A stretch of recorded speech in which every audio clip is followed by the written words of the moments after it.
እውነቴን ነው። በተለይ በጣም የሚያሳዝናችሁ ኢትዮጵያ ተወልደው ኢትዮጵያ አድገው የሄዱ አመቺዎች ናቸው በጣም አስቸጋሪዎቹ። እውነተኛ ኤርትራውያን ከኤርትራ የወጡት በደሉን ስለሚያውቁ በጣም ነው የሚጠሉት። ኢሳያስን በጣም በጣም ይጠሉታል። ግን ኢትዮጵያ እንደ ጉድ ተንቀባረው ኖሮ እንደፈለጉ ሆኖ የወጡ ሰዎች ነው የእናት ልጅ ጡት ነካሾች አይደሉም። እንደዛ አይነት ብዙ አሉ በሚያሳዝን ሁኔታ እና እነሱ ናቸው እንጂ ሌላ የለም። እሺ ሌላ ጥያቄ አንዴ 100,000 እንሙላ የኔዎቹ። ክርስትናማ በጨዋ የምንናገርበት ስለ ሀገራችን የምንጸልይበት ወደብ የምንጠይቅበት ክርስትና ነው ያለኝ። ወርቅ የሆነ ክርስትና ወርቅ ይሄ ነው ክርስትና።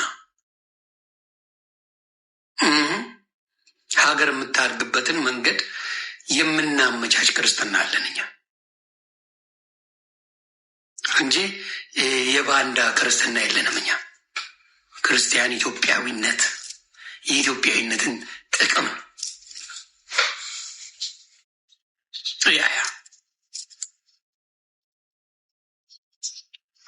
ዮኒ አዶናይ በረገደለት ምን ትላለ? በጣም አሪፍ ነው። በተለይ አንድ ነገር ልናገር፣ አዶናይ ይመቸው። ከውጭ ሀገር ኢትዮጵያ የገባ ቤተሰቦቹ ሀብታም የሆነ ቤተሰቡ ጥሩ ገንዘብ አላቸው የአዶናይ ቤተሰብ። ስለዚህ ኢትዮጵያ ላይ ሲገባ ፌመስ የማይሆንበት ነገር፣ እዚህ ፌመስ ነው። ኢትዮጵያ ሲገባ ፌመስ የማይሆንበት ነገር የለም፣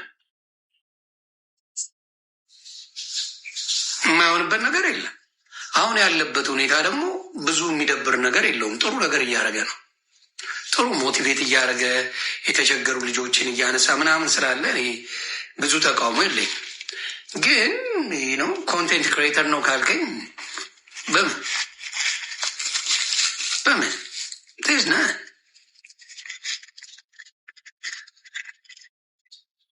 ካልከኝ ውሸት ነው።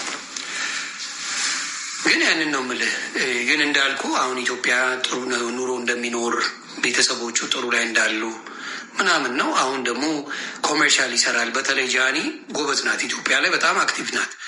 ከድሮ ቪዲዮቿ ጀምሮ ብታየው ጃኒ በጣም ምጥር ልጅ ናት። አቲንክ አብረው የሆኑ ይመስለኛል። አንዳንድ ያየሁት ቪዲዮ አቲንክ ፍቅረኛሞች የሆኑ ይመስለኛል። ስለዚህ ሁለት ፌመስ ሰዎች አንድ ሲሆኑ ጥሩ ነው። የሰው አይን ግን መጥፎ ነው። እኔ የአበሻ አይን ውስጥ አትግቡ ባይ ነኝ።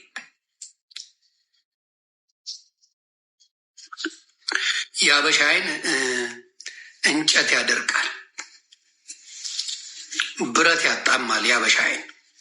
የአበሻ አይን ውስጥ አትግቡ። የሆዴን ወገብ የሰበረው ጂጂ ዝሆንና የአበሻ አይን ነው። የአበሻ አይን ከባድ ነው፣ ለፍቅር አይሆንም። ስለዚህ ፍቅራችሁን ባታሳዩ ደስ ይለኛል።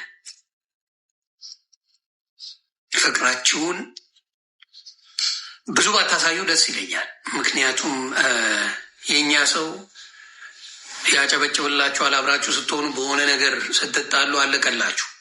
ስለዚህ ፍቅራችሁን ጃኒሻና አዶናይ በውስጥ ብታደርጉት አሪፍ ነው።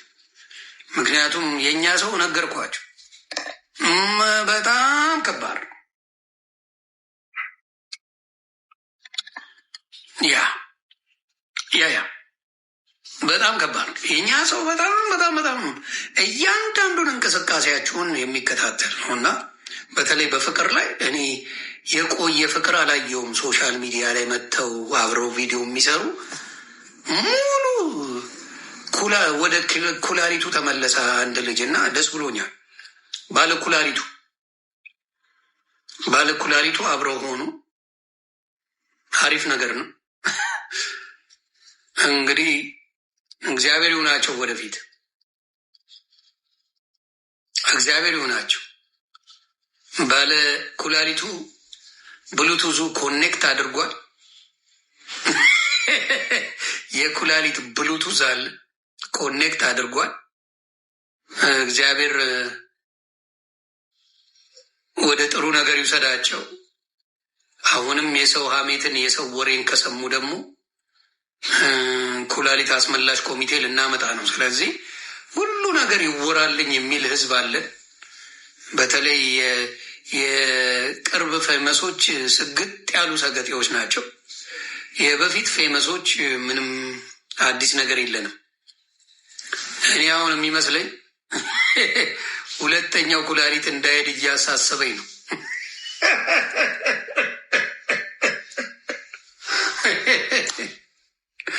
እኔ የሚያሳስበኝ ሁለተኛ የቀረው ኩላሊቱ እንዲቀመጥለት ነው። ቤተሰብ የቀረው ኩላሊት እንስማ ምናምን አጫውተው እንዳትልፈው ነው። እኔ ከብደኛ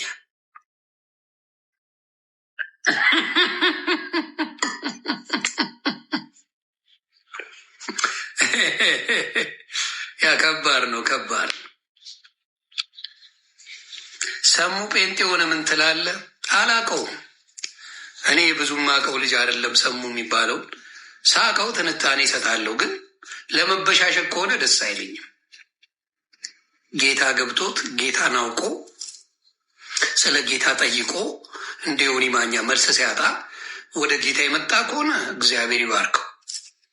ለመበሻሸቅ ለሙድ ከሆነ ግን አልቀበለው። ጌታ በቃ ገብቶ አክብረኸው ደስ ብሎ አምነው ስትመጣ ደስ ይላል። ለመበሻሸቂያ ከሆነ ግን ነው። እኔ እንደዛ ጌታን ወዶ አምኖ አንብቦ ከመጣ ጌታ ብርክ ያርገው፣ ካልሆነ ግን ይደብራል።